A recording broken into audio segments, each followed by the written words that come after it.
ఒకటి 2 రోజులు కుటుంబానికి దూరం అయితేనే చాలా మనసు కొట్టుకుంటూ ఉంటుంది. అలాంటిది నాగ్పూర్ అండా సెల్‌లో చాలా తీవ్రమైనటువంటి వేదన అనుభవించి 9 ఏళ్ల పాటు నరకం అనుభవించి బయటికి వచ్చారు.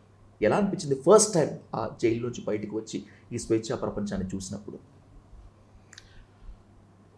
మొట్టమొదట నమ్మకంగా అనిపించలేదు. జైలు నుంచి బయటకు వచ్చాననే నమ్మకం కలగలేదు.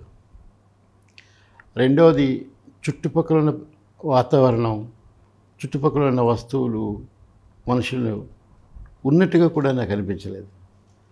ఆ అండా సెల్లో 9 సంవత్సరాలు ఉండడంతో అక్కడున్న గోడలు, ఆ జైలు కటకటాలు ఊచలుతో కనపడ్డాయి బయటకు వచ్చిన తర్వాత కూడా.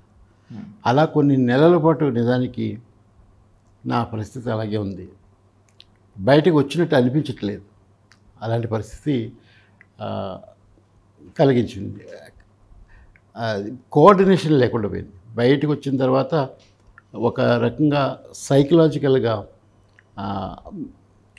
చుట్టూ ఉన్న ప్రపంచంతో ఒక బ్యాలెన్స్ కుదరకుండా ఉండిపోయింది చాలా కాలం. అట్లా అది ఒక ఇప్పటికీ కూడా అప్పుడప్పుడు అట్లానే అనిపిస్తూ ఉంటుంది. కొంచెం అది ఎక్కడున్నాను అనే దాంట్లో ఒక కన్ఫ్యూషన్ కూడా వస్తుంటుంది. అది ఏంటంటే అంత ఒకే చోట అన్ని సంవత్సరాలు ఉండడం, చుట్టూ గోడలు తప్ప ఇంకేమీ ఉండకపోవడం. అసలు నిజానికి 1 సంవత్సరం 2 సంవత్సరాలు ఉన్నవాళ్ళే మానసిక సంతులనాన్ని కోల్పోతారు అండా సెల్లో. నేను ఇంతకుముందు కూడా చెప్పాను, నేను తప్ప ఇంకొక ఎగ్జాంపుల్ ఎవరు లేరు 9 సంవత్సరాలు అలాంటి అండా సెల్లో పెట్టడం అనేది. దాదాపుగా ఎవరినైనా కానీ కొంతకాలం ఉంచిన తర్వాత